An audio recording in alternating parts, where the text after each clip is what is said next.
Hello everybody, my name is Angelica Maria here again to give you the second quick brief of the second article that I will be using for my paper.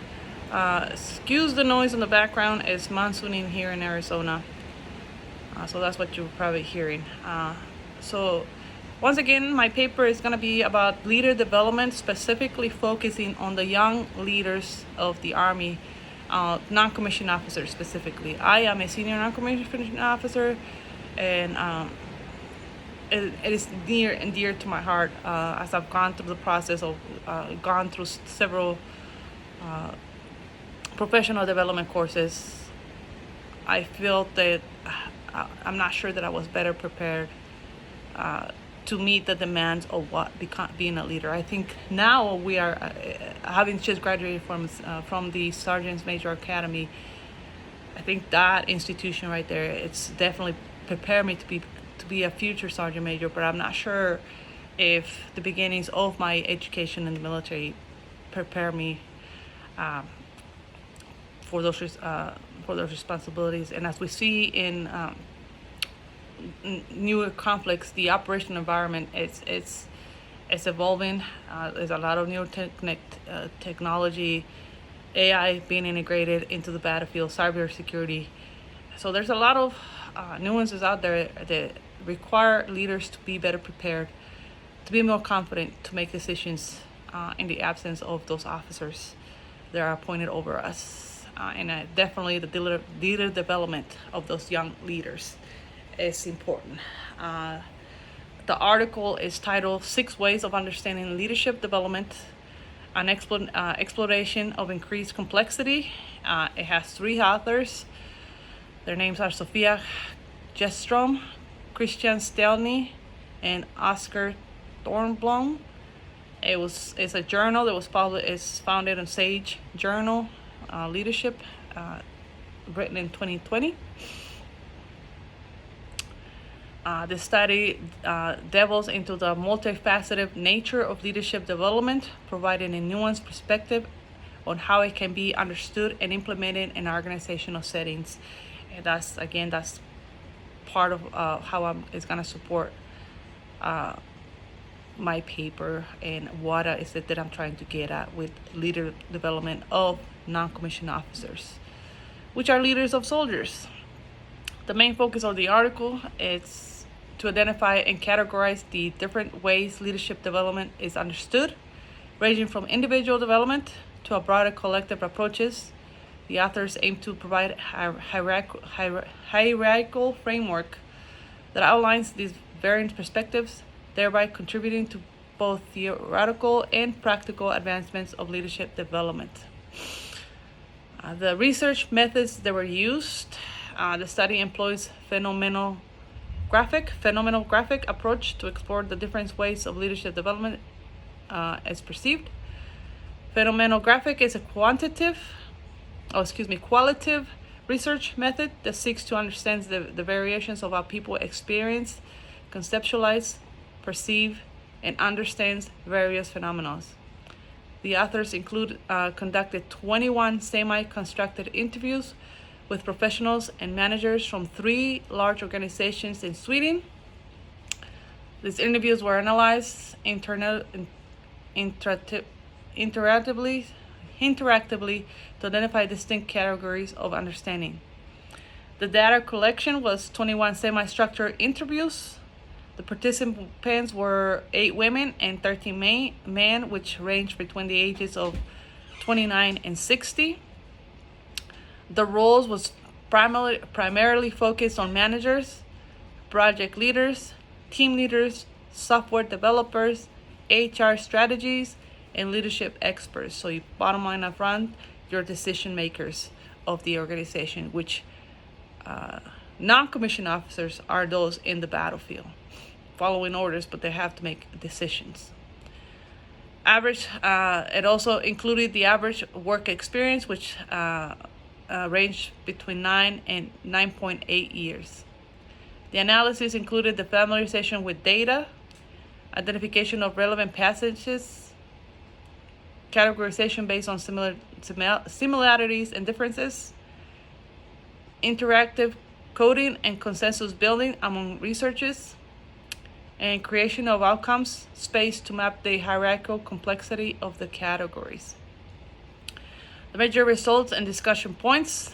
The analysis reveals 6 qualitative different ways of understanding leadership development, which were rearranged hierarchically according to the increased complexity. Starting with number 1 is one's own development, focuses on the individual self-development without much generalization to broader leadership roles. I feel that if you're a leader, it is falls on you, kind of on you to also seek outside of what's not being provided to develop yourself better. There are plenty of books, plenty of courses and data that are available for you to develop oneself. Filling a leadership role emphasizes the fulfilling the requirements of specific leadership positions, coordinating personal development with role-specific needs. Personal development expands to include personal growth and development beyond professional responsibilities, incorporating self-awareness and reflection. Leader and organizational development aligns with the individual leadership developments with the organization values and the goals. Collective leadership development views the leadership as a collective process, emphasizing team building and shared mental models. And lastly is the human development, and integrates leadership development with broader human developmental theories, focusing on holistic growth and social perspectives taking. The findings suggest that understanding leadership development in increasing complex ways can lead to more effective and tailored leadership development programs.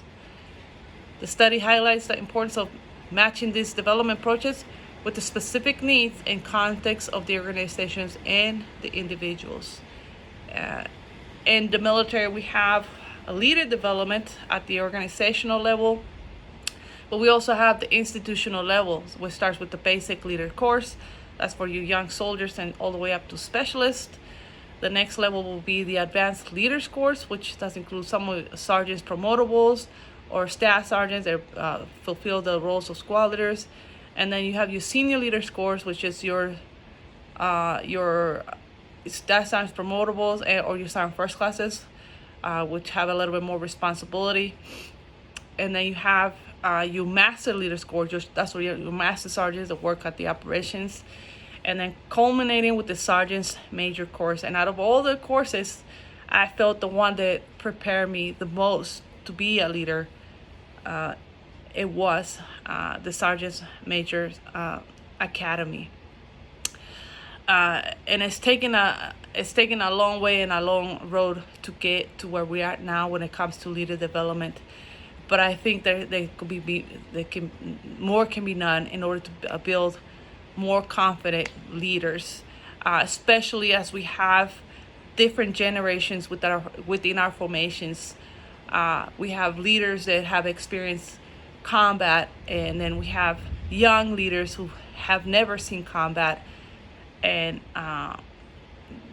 they get their development from those that were appointed over them.